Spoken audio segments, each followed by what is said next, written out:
السلام علیکم دوستوں، میرا نام ڈاکٹر اسد محمود ہے۔ ناظرین، دین اسلام کی حقانیت اور اس کے آفاقی دین ہونے کی دلیل ہر روز سائنس اپنی تحقیق کے نتیجے میں خود ہی ثابت کرتی رہتی ہے، لیکن جہالت اور گمراہی کے مارے ہوئے ذہن ان تمام تحقیقات کے باوجود بھی اس کھلی ہوئی حقیقت کو تسلیم نہیں کرتے۔ اسلام اور سائنس کا کمپیریزن بالکل نہیں بنتا، کیونکہ اسلام ایک عقیدہ ہے اور سائنس ایک علم ہے۔ علم اور عقیدہ ایک دوسرے کے برابر نہیں ہو سکتے، لیکن سائنس اپنے علم کے لیے جو ریسرچ کرتی ہے وہ آخر کار رسول کائنات رسول اللہ صلی اللہ علیہ وآلہ وسلم کے لائے ہوئے ابدی دین کی حقانیت پر ایک اور سٹیمپ بن کر ابھرتی۔ اس طرح ایک اور ریسرچ سامنے آئی ہے جس نے قرآن کریم کی افاقیت اور حقانیت پر ایک خوبصورت دلیل بنا دی ہے۔ اگر اب بھی دین اسلام کی حقانیت کو کوئی تسلیم نہ کرے تو اس کی عقل پر ماتم ہی کیا جا سکتا ہے۔ یہ ریسرچ کیا ہے اور یہ دین اسلام کے کس پہلو کو ثابت کر رہی ہے، اس بارے میں جاننے کے لیے ہمارے ساتھ موجود رہیے اور ویڈیو کو آخر تک ضرور دیکھیے گا۔ تو پیارے ساتھیوں، انسانی جسم حیرتوں کا وہ سمندر ہے کہ انسان خلا کی وسعتوں میں بہت گہرائی تک جھانک چکا ہے، لیکن خود اپنے جسم کے راز اب تک پوری طریقے سے دریافت نہیں کر سکا۔ انسانی جسم کے کھربوں سیلز میں اتنی زیادہ انفارمیشن موجود ہے کہ جس کا ادراک اب انسان کو آہستہ آہستہ ہو رہا ہے کہ یہ خود انسان کی سوچ سے بھی بالا تر ہے۔ انسانی سیلز پر ہونے والی ایک ریسرچ کے مطابق سائنسدانوں نے اس بات کا اعلان کیا ہے کہ صرف ایک سادہ اور سنگل انسانی خلیے، انسانی سیل میں اس قدر انفارمیشن موجود ہوتی ہیں کہ اس سے ویکیپیڈیا کے 10 کروڑ صفحات کو بھرا جا سکتا ہے۔ 10 کروڑ صفحات کو آپ یوں سمجھ لیجئے کہ اگر آپ اس انفارمیشن کے 100 صفحات روزانہ پڑھیں تب بھی آپ ان کو، یہ جو 10 کروڑ صفحات ہیں، ان کو مکمل پڑھنے کے لیے 2740 سال درکار ہوں گے۔ اگر آپ 200 صفحات روزانہ پڑھیں تب بھی آپ کو 1370 سال لگ جائیں گے، اور اتنی انسان کی عمر ہی نہیں ہوتی۔ آپ اس سے اندازہ کر سکتے ہیں کہ خود ہمارے جسم میں اس وقت کھربوں سیل موجود ہیں، اور ہر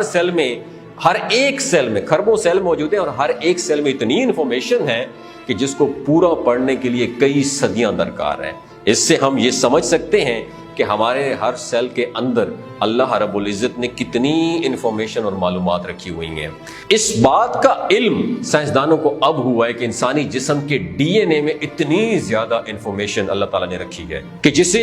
سوچ کر انسان کا ذہن گھوم جاتا ہے اور اس کی عقل کام کرنا چھوڑ دیتی ہے، جبکہ اس کے بارے میں قرآن کریم 1400 سال پہلے ہی پیشگوئی کر چکا ہے۔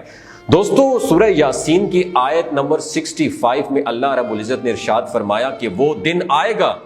کہ جس دن ہم ان کے منہ پر مہرے لگا دیں گے، اور ان کے ہاتھ ہم سے بات کریں گے اور ان کے پاؤں ہم سے بات کریں گے۔ جو کچھ وہ کما کر لائیں اس سے صاف ظاہر ہے کہ روز قیامت ہمارے منہ پر مہر لگا دی جائے گی اور ہم بولنے کے قابل نہیں رہیں گے۔ ہم اپنے کسی گناہ کا کوئی عذر پیش نہیں کر سکیں گے، اور ہمارے ہاتھ اور پاؤں خود بول کر گواہی دیں گے کہ ہماری ساری زندگی کن کاموں میں ہم نے اس کو استعمال کیا ہے۔ ہمارے ہاتھ بتائیں گے کہ اس شخص نے مجھے استعمال کرتے ہوئے کون کون سے کام کیے، حرام کھایا، رشوت لی،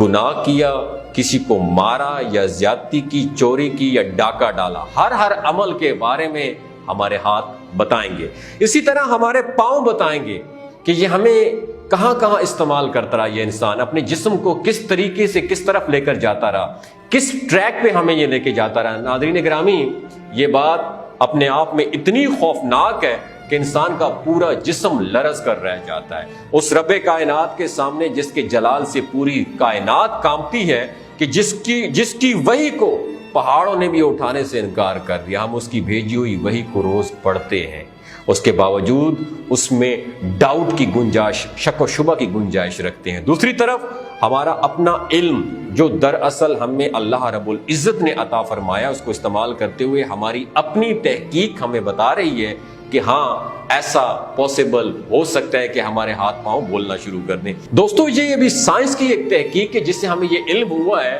کہ ہمارے ایک سنگل سیل میں کس قدر انفارمیشن کی گنجائش موجود ہے کہ جس میں 10 کروڑ صفحات لکھے جا سکتے ہیں، اور ہم انسانوں کو 70 یا 80 سال کی زندگی کی یہ انفارمیشن کیا ہمارے جسم میں محفوظ نہیں رہ سکتی؟ بالکل رہ سکتی ہے، اور ایسا ہی ہوگا جیسا کہ ہم نے آپ کو بتایا کہ سائنس اور مذہب کا مقابلہ اپنے آپ میں بہت بڑی بے وقوفی ہے، کیونکہ سائنس مشاہدات پر یقین رکھتی ہے اور مذہب ہمیں ان چیزوں کے بارے میں بتاتا ہے جن کا مشاہدہ ہم نہیں کر سکتے۔ اس کے باوجود دین کی بہت ساری باتیں ایسی ہیں دوستو جن کے بارے میں ہمارا علم اس وقت ترقی کر کے وہاں تک پہنچ چکا ہے کہ جن کے بارے میں ہم ریسرچ اور مشاہدے سے یہ سمجھ سکتے ہیں کہ یہ چیز ممکن ہے یا نہیں ہے۔ عرب کے جس معاشرے میں قرآن کریم نازل ہوا وہ معاشرہ اس وقت جہالت کی تاریکیوں میں ڈوبا ہوا تھا۔ اگر ہم زندہ بھی ہو جائیں تو ہمارے اعضاء ہمارے خلاف کیسے بولیں گے؟ اس وقت کے وہ عرب لوگ بھی اس بات کا مذاق اڑاتے تھے کہ جب ہڈیاں مٹی میں مل جائیں گی اور گوشت ختم ہو جائے گا تب دوبارہ ہم لوگ کیسے زندہ ہو سکتے ہیں؟ پھر اگر ہم زندہ ہو بھی گئے تو ہمارے اعضاء ہمارے خلاف کیسے بول سکتے ہیں؟ لیکن آج ہم نے جان لیا ہے دوستوں کہ مادہ اور انرجی دونوں ایک ہی چیز ہیں۔ میں دوبارہ دہرا دیتا ہوں، مادہ اور انرجی دونوں ایک چیز ہے۔ آج یہ سائنس پروف کر رہی ہے کہ مادے کو ہم انرجی میں کنورٹ کر سکتے ہیں اور انرجی سے ہم مادہ حاصل کر سکتے ہیں، یعنی جب ہمارا جسم مٹی ہو جائے تو وہ مادہ ختم نہیں ہوتا بلکہ وہ انرجی میں کنورٹ ہو کے وہیں پر موجود رہتا ہے۔ جب ہم انسانوں کے پاس یہ محدود سی ٹیکنالوجی آ سکتی ہے تو کہ وہ مادے کو انرجی میں اور انرجی کو مادے میں تبدیل کر سکے، تو کیا اللہ رب العزت جس نے ساری کائنات بنائی ہے وہ ہماری ہڈیوں کو دوبارہ پیدا نہیں کر سکتا؟ بالکل کر سکتا ہے، اور ایسا ہی ہوگا۔ تو دوستو جیسا کہ ہم جان چکے ہیں کہ محض ایک ہماری باڈی میں سنگل سیل میں اتنی زیادہ انفارمیشن موجود ہے کہ جسے پڑھنے کے لیے ہمیں صدیاں درکار ہوں گی۔ تو کیا ہمارا اللہ ہماری پوری زندگی کی داستان ہمارے اعضاء سے، ہمارے جسمانی سیل سے نہیں سن سکتا؟ اگر ہم اپنے سیل سے یہ ساری انفارمیشن حاصل کر سکتے ہیں تو ہمارا اللہ بھی ہماری زندگی کی پوری انفارمیشن حاصل کر سکتا ہے۔ دکھ اور عبرت کی دوستوں بات یہ ہے کہ آج کے اس دور میں بھی ایسے لوگ موجود ہیں، اور یہ لوگ ان لوگوں میں بھی شامل ہیں جنہوں نے خود اپنے ہاتھ سے یہ تحقیق کی ہے کہ سب کو جاننے اور سمجھنے کے باوجود بھی وہ اللہ رب العزت کی کتاب پر ایمان نہیں لاتے۔ اگر کچھ لوگ ایسے لوگ ایمان لے بھی آتے ہیں تب بھی روز محشر کے بارے میں ان کے دلوں میں شکوک و شبہات باقی رہتے ہیں، جس سے ان کا ایمان کمزور ہو جاتا ہے۔ اگر ہم اپنے ایک سنگل سیل سے اس کی تمام انفارمیشن نکال سکتے ہیں تو اللہ رب العزت جس نے ہمارا یہ جسم اور پوری کائنات پیدا کی ہے وہ بھی قیامت کے دن اپنے حکم سے ان تمام سیلز سے وہ انفارمیشن نکال سکتا ہے کہ ہمارے سیلز اور ہمارے اعضاء خود بول کر ہمارے خلاف گواہی دیں۔ کسی بھی چیز کا علم ہونا اور پھر اس کا ثابت ہو جانا ہم پر بہت بڑی ذمہ داری عائد کرتا ہے، اور وہ رسپانسبلٹی یہ ہے کہ جب کسی چیز کا علم ہو جائے اور ہم سمجھ جائیں کہ ایسا ہوگا تو پھر ایک سمجھدار اور عقل والا انسان یہی کوشش کرتا ہے کہ وہ اپنے علم کو اچھے طریقے سے استعمال کریں۔ اب اس علم کو اچھے طریقے سے استعمال کرنے کا طریقہ یہ ہے کہ ہم ایسے اعمال کریں کہ قیامت والے دن ہمارے ہاتھوں اور پاؤں کی گواہی میں ہماری نیکیوں کے سوا کچھ بھی نہ نکلے اور ہمارے گناہوں کی گواہی ان میں موجود ہی نہ ہو۔ اللہ رب العزت سے دعا ہے کہ وہ ہمیں دین اسلام کے احکامات پر عمل کرنے اور ہمیں ہمارے سیکھے ہوئے علم کو بہترین طریقے سے استعمال کرنے کی توفیق عطا فرمائے۔ آمین ثم آمین۔ بہت شکریہ۔